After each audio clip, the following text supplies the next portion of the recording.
Салом мухлисони Барселона ва канали Барса TJ. Жоан Лапорта эълон дошт ки даста тобистон эҳтимолан ситораҳои ҷаҳонӣ харидорӣ намекунад. Ин чиз амалӣ намешавад то даста фурӯши бузургеро ба қайд нагирад. Аммо сомонаи Мундо Депортива ки ба даста наздик дуниста мешавад менависад ки Лапорта дар талоши бастани қарордод бо Хулиан Алварес аз Манчестер Сити аст. Президенти даста бовар дорад ки Алварес ба философияи Барса мутобиқ аст ва метавонад яке аз ҳамлагарони калидӣ барои нилнориҳо дар солҳои оянда гардад. Мушкили дар он аст ки Манчестер Сити новобаста ба диққати каталониҳо ва ПСЖ бо ҳамлагараш ҳатто бар ивази пулҳои калон ҷудо шуданӣ нест. Агар чун одатӣ қарори охиронро сармураббии шаҳриҳо барорад, Пеп ҳеҷ гоҳ бузингаронро маҷбурӣ нигоҳ доштанро дӯст намедорад. Ҳамин тариқ агар Алварес гӯяд ки аз подсобники Холланд будан монда шудааст, ӯро раҳо мекунанд. Аммо нилнориҳо дар ин сурат пулро аз куҷо пайдо мекунанд?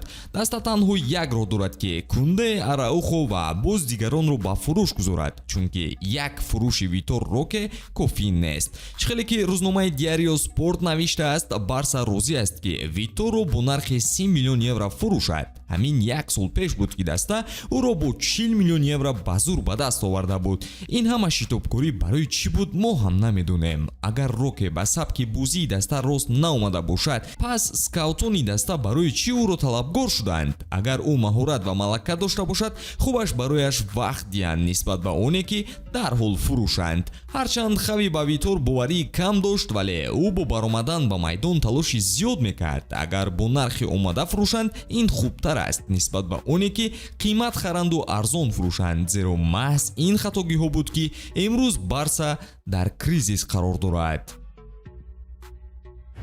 Бозиҳои Евро 2024 бо шӯру шавқ идома доранд ва аллакай иштирокчиёни даври плей-оффи мусобиқа расман маълум шуданд. Кадом даста шонси беҳтари роҳ ёфтан ба финалро дорад? тамошои бозиҳоро бо хизматрасониҳои ширкати 1x боз ҳам ҷолибу диданӣ гардонед.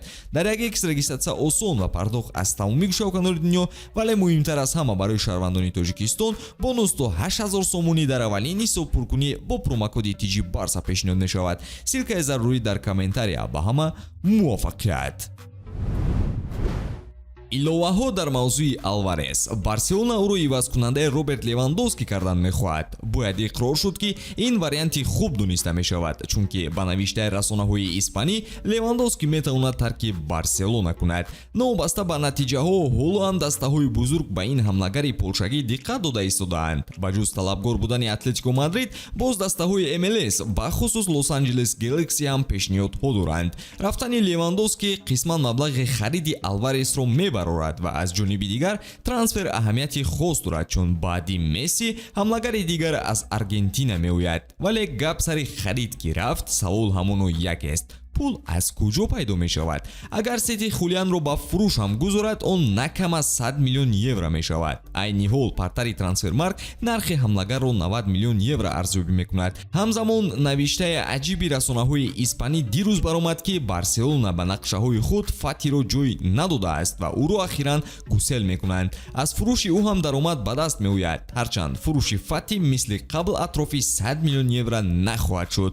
ҳадди аққал трансфери ӯро 20-25 миллион евро баҳогузорӣ мекунанду халос. Гуфта мешавад ки агенти футболбоз Жорже Мендеш дар ҷустуҷӯи дастаи нав барои Фати аст. худи Ансу дар Барса монданро мехоҳад, вале баъди эътирозҳои серсару садои падараш маҳол аст ки Барселона ӯро нигоҳ дорад. Дар умум Фати интизориҳоро бароварда накард. Аз ҳозир маълум аст ки суперситораи аз ӯ сохтан амри маҳол мешавад. Ба ин ҷароҳатҳо ва нобоварии хави сабабгори асосӣ шуданд. хулоса Фати ҳоло ҷавон аст ва ба ӯ дастае лозим аст ки вақти бештари бозӣ гирифта, масалан мисли Алварес худро нишон диҳад. Як сайр сӯи дастаҳои англисиам мекунем. Масалан, Арсенали Лондон ҳадаф дорад ки ҳимоятгари Барселона Кундеро ба сафи худ шомил кунад. Намояндагони дастаи лондонӣ аллакай бо нилнориҳо дар ин хусус дар тамос шудаанд. Охири ҳикоя ба касе рӯшан нест, вале рафтани Кунде аз Барсаро тахмин кардан мумкин буд. Саволҳо оиди ҳунарнамоиҳои охири ҳимоятгар зиёд буданд ва ин таъсир ба трансфери ӯ расонида метавонад. Айни ҳол нархи Кундеро партари Трансфермарк 45 миллион евро нишон медиҳад, ҳарчанд чанд моҳ пеш 60 миллион евро арзиш дошт. мушкилиҳои иқтисодиро ҳам ба назар гирифта Барса бо гирифтани пешниҳоди хубе Кундеро ба осонӣ мефурӯшад. Кунде футболбози универсалӣ аст ва дар чанд мавқеи дифоъ бозӣ карда метавонад. Хулоса, гузариши Кунде ба ҳақиқат наздик аст, вале ҳамин нархи ӯ каме мушкилӣ метавонад дорад. Арсенал дастае нест ки маблағи калон сарф кунад ва агар Барса бо пули кам ҳам қаноат кунад, пас аз Фабрицио Романо пештар мегӯем ки here we go, Кунде футболбози Арсенал. Ба ҳамин тамом дӯстон, обуна шуда лайк зери навор гузоштанро фаромӯш насозед то наворҳои ҷолиб бештар манзуратон гардад. То боздид.